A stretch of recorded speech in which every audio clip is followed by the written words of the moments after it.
नमस्कार, आप देख रहे हैं इंडिया एड और मैं हूं आपके साथ राघवेंद्र। बुलेटिन की शुरुआत करेंगे जम्मू कश्मीर विधानसभा चुनाव की एक खबर के साथ, जहां जम्मू कश्मीर की 24 सीटों पर 1 बजे तक 41% वोटिंग हुई है। किश्तवाड़ में बिना पहचान पत्र के वोट डलवाने का आरोप भी लगते नजर आया। कुछ देर के लिए वहां वोटिंग भी रोक दी गई। तो ये तस्वीरें, ये कहानी जम्मू कश्मीर विधानसभा चुनाव की आपको हम बता रहे हैं। साफ तौर पर जिस तरह से 10 साल के बाद वहां चुनावी प्रक्रिया शुरू हुई है, 24 सीटों पर 1 बजे तक 41% वोटिंग हुई है। आपको बता दें, जम्मू कश्मीर विधानसभा चुनाव के फर्स्ट फेज में 7 जिलों की 24 विधानसभा सीटों पर सुबह 7 बजे से वोटिंग शुरू हो गई है। इसमें 23.27 लाख वोटर्स शामिल होंगे। सुबह 1 बजे तक 41.17% वोटिंग हो चुकी है। सबसे ज्यादा किश्तवाड़ 56.86% मतदान हुआ है। बार बार किश्तवाड़ पर इसलिए हम जोर दे रहे हैं क्योंकि ये वही क्षेत्र था जहां लगातार प्रधानमंत्री नरेंद्र मोदी का दौरा था। अमित शाह भी यहां पहुंचे थे, राहुल गांधी भी किश्तवाड़ पहुंचे हुए थे चुनावी रैली को संबोधित करने, और सबसे बड़ा आंकड़ा अब तक वही से निकल कर आ रहा है। 56.86% मतदान जो है किश्तवाड़ में होते नजर आया। अभी आपको बता दें, शाम 6 बजे तक वोटिंग होनी है, लेकिन उससे पहले 1 बजे तक की रिपोर्ट आपको बताएं तो 41.17% वोटिंग जम्मू कश्मीर में अब तक हो चुकी है, जबकि सबसे कम पुलवामा में 29.84% वोटिंग शाम 6 बजे तक हो गई। किश्तवाड़ से भाजपा प्रत्याशी सगुन परिवार ने बागबान मोहल्ले में बिना पहचान पत्र के वोट डलवाने का आरोप लगाया है।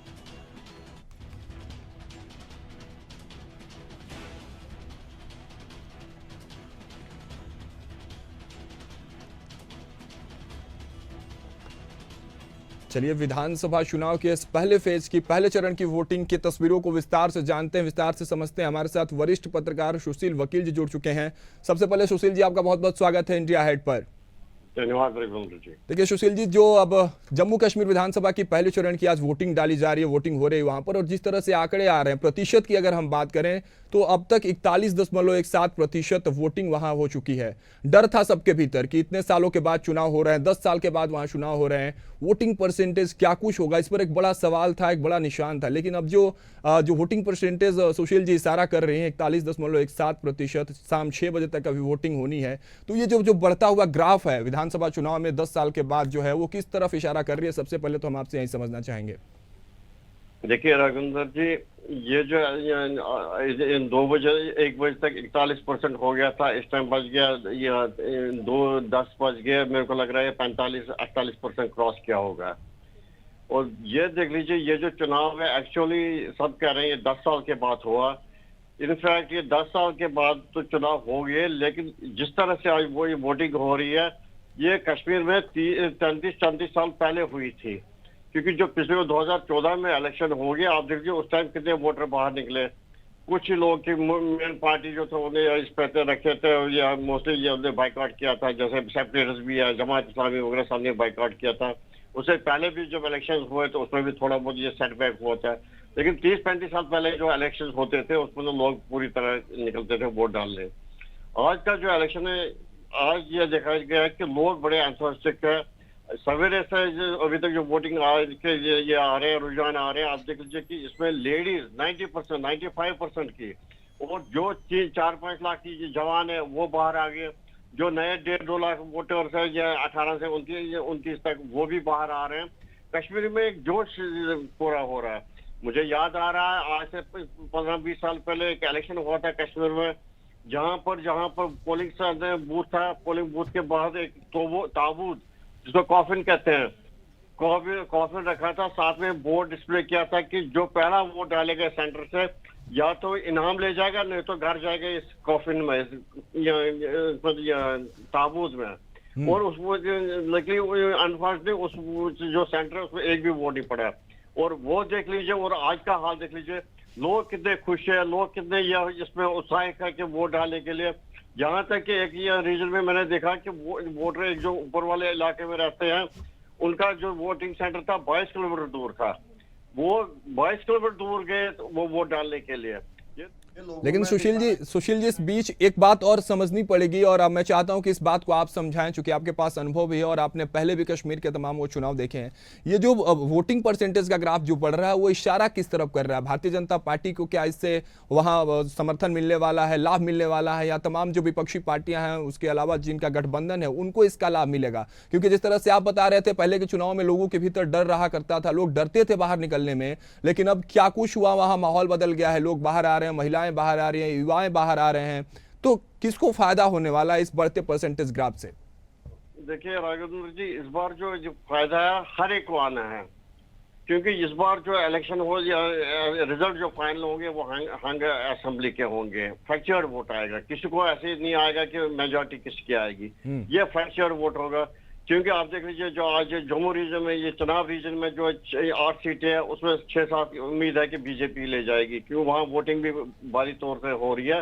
और जो मोदी जी की और अमित शाह की कंसंट्रेशन है, या बाकी बीजेपी नेता भी रीजन में गए, ये जो 7-8 सीटें हैं, इसमें लग रहा है कि 6-7 सीटें बीजेपी की ओर जा रही है।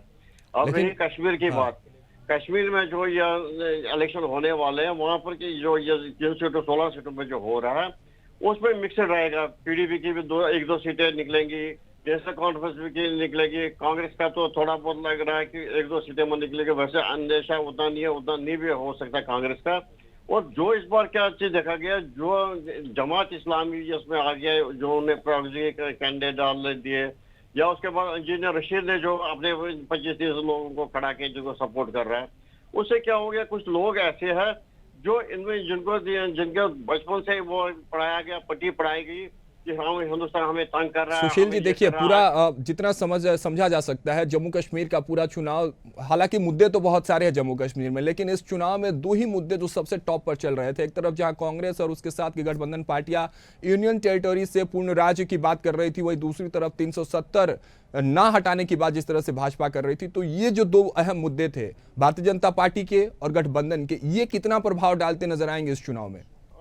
जो जमात इस्लामी और जो इंजीनियर रशीद के जो कैंडिडेट्स हैं, वो इस चीज को एक्सप्लॉइट कर रहे हैं कि अगर हम आज आगे आ जाएंगे काफी, हम आपको यहाँ से 370 फिर दोबारा से लागू करवा देंगे, और जो जमात इस्लामी का बैन वगैरह वो हटवा देंगे, बाकी से करेंगे।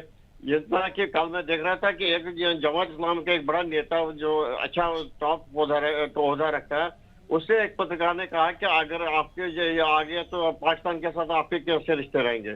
उसने यहाँ तक कहा कि पाकिस्तान के साथ हमारा खून का रिश्ता, वहाँ के लोग जो हमारे भाई है उनके साथ रिश्ता ज्यादा और मजबूत हो गया। लेकिन इसका मतलब है कि अभी तो जमाती, अगर वो लोग जैसे आगे सेपरेट, उनके जो टेंडेंसी है वो पूरी सेपरेटिस्ट टेंडेंसी है।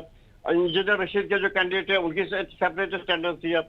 अब रही बात कांग्रेस और या नेशनल कॉन्फ्रेंस की, नेशनल कॉन्फ्रेंस को क्योंकि शेख अब्दुल्ला ने भी रोल किया, फारूक अब्दुल्ला ने भी किया, उमर अब्दुल्ला ने भी किया, इनको थोड़े बहुत सीट्स मिल सकते हैं, क्योंकि इनकी और भी लोगों को थोड़ी बहुत सपोर्ट, इनके और भी थोड़ा बहुत इमोशनल सपोर्ट इसके साथ है। बिल्कुल सही कह रहे हैं, इमोशनल सपोर्ट की। हाँ जी सुशील जी पूरा कर लीजिए। बाकी जो इनके से कांग्रेस का जो कश्मीर, जम्मू कश्मीर का हाल है उतना अच्छा नहीं है, लेकिन कांग्रेस थोड़े बहुत सीटें लेंगे।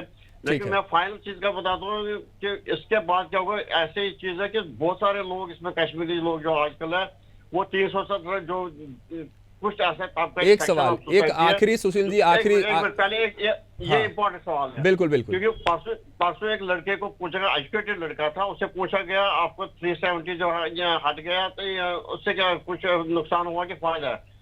He was a well dressed gentleman. उसने बोला हमें बहुत फायदा आया। बोला क्या फायदा है? कह रहे एक तो डेवलपमेंट तो हो ही रही है, उसके अलावा जैसे मोदी जी ने हमें जो गारंटी दी वो लाइफ गारंटी दी, लाइफ की सिक्योरिटी। बोला कैसे? कह रहे हैं हम जब पहले आज से 370 से पहले जब हम निकलते थे, हमें पता नहीं था कौन सी गोली हमारे को कहाँ से लगेगी और कहाँ पर हम मर जाएंगे। और आज कम से कम हमें भी ये सिक्योरिटी मिल रही है कि हम जहाँ भी जाएं कभी ये घर वालों को भी फिक्र नहीं कहाँ गए, या खुद को भी फिक्र नहीं कि गोली लगेगी। ओवरऑल जो चीज है, ये इलेक्शन है, एक सेक्शन वो है सोसाइटी का जो 370 हटने से खुश है, एक साइड से ये जो सेपरेट टेंडेंसी है वो इससे नाराज है कि हमें आजादी चाहिए, वो चाहिए, ये चीज है। ठीक है, ये तो बात हो गई उन दोनों तमाम मुद्दों पर, लेकिन एक आखिरी सवाल और महत्वपूर्ण सवाल इस पर भी हम आपसे चाहेंगे, समझना चाहेंगे। जिस तरह से कश्मीरी पंडित को लेकर जो सवाल है, उनका जो वोट परसेंटेज है किधर जाते नजर आएगा? 35,000 से ज्यादा विस्थापित कश्मीरी पंडित है वहां जो वोट डाल रहे हैं इस फर्स्ट फेज में भी। उनके लिए स्पेशल बूथ भी दिल्ली में बनाए गए हैं 24। तो कश्मीरी पंडित वाला जो फैक्टर है सुशील जी, ये किस तरफ जाते, इनका जो जमावड़ा है, इनकी जो पूरी जो जत्था है वो किस तरफ जाते दिखाई देगी ये? और इस पर सबकी निगाहें भी होंगी क्योंकि कश्मीरी पंडितों को लेकर लगातार जम्मू कश्मीर के सियासी गलियारों में लगातार सवाल जवाब होते रहे हैं। देखिए रघुवीर जी, ये जो कश्मीर पंडितों का वोट है ये डिवाइड हो जाएगा। ये भी डिवाइड हो हमारी जाएगा। कश्मीर जी बिल्कुल, हमारी कश्मीर में कॉन्स्टिट्यूशन होती थी हवा कदम, जहाँ कश्मीरी पंडितों की काउंसिल या कंसल्ट्रेशन हुआ करती थी। लेकिन वहाँ जब कश्मीरी पंडित था इलेक्शन में वो कभी जीता नहीं था।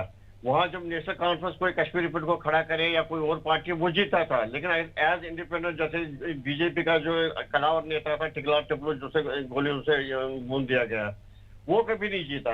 कारण ये चीज है, कश्मीरी पंडितों का जो वोट है डिवाइडेड है।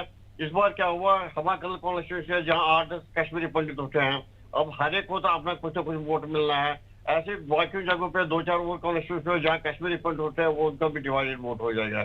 लेकिन ओवरऑल क्वेश्चन ये है, कश्मीरी पंडित बीजेपी से भी खुश नहीं है। हालांकि मोदी जी के बड़े वो या प्रचारक, मोदी जी के प्रशंसक है, वो सारे लोग बीजेपी के सपोर्टर है। लेकिन बीजेपी ने हमें पिछले 30-33 साल से कश्मीरी पंडितों को घुमा दिया। जब भी बीजेपी का इलेक्शन होते हैं, लोकसभा हो या यहाँ पर असेंबली हो, हर चुनाव में जिनका जो आता है या घोषणा पत्र, उसमें होता है एक पॉइंट जरूरी होता है, कश्मीरी पंडितों की वापसी। 35 साल तक आज तक कश्मीरी पंडितों को वापस नहीं ले गए। उनमें जो एक सेक्शन वो थोड़ा नाराज है। ये नहीं है कि जो 35,000 वोट है कश्मीरी, वो सारे बीजेपी को जाएंगे, बिल्कुल सारे उधर जाएंगे। ठीक है सुशील वकील जी, बहुत बहुत धन्यवाद आपका इस तमाम जानकारियों के लिए। तो देखिए, जिस तरह से जम्मू कश्मीर में विधानसभा चुनाव के पहले चरण में वोटिंग जारी है, जिस तरह से ग्राफ्स की बात कर रहे थे, और सुशील वकील जी ने भी साफ तौर पर जो तस्वीरें वहां की बताई, विस्तार से आप सबको समझाने की कोशिश की हमने कि आखिर क्या कुछ चल रहा है जम्मू कश्मीर में और उसकी तस्वीर आखिर क्या कुछ होने वाले हैं आगामी विधानसभा चुनाव के। हालांकि नतीजे बताएंगे कि किसकी सरकार वहां बनने वाली है, लेकिन आज पहले फेज की वोटिंग वहां जब जारी है, जब ग्राफ की बात करते हैं, वोटिंग परसेंटेज की बात करते हैं, तो अब तक यानी 1 बजे तक 41.17%, और ये बढ़ता हुआ ग्राफ साफ तौर पर ये अब तक इशारा नहीं कर पा रहा था। सुशील वकील जी जिस तरह से बता रहे थे, आखिर किसके तरफ ये जो वोटिंग परसेंटेज है उसका पल्ला किसके तरफ झुका हुआ नजर आएगा। कश्मीरी पंडित भी किसी भी एक पार्टी से बिल्कुल खुश नजर नहीं आ रहे हैं। तो वोट्स जो हैं वो टोटल जम्मू कश्मीर में बढ़ते नजर आएंगे। अब ये देखना होगा कि जब इसके रिजल्ट आते हैं विधानसभा चुनाव के, हालांकि अभी 2 चरण के चुनाव और बाकी है, 3 चरणों में विधानसभा चुनाव होना है, जब रिजल्ट आते हैं तब जाकर इसका फैसला हो पाएगा कि आखिर किसके सर पर जम्मू कश्मीर का ताज होगा।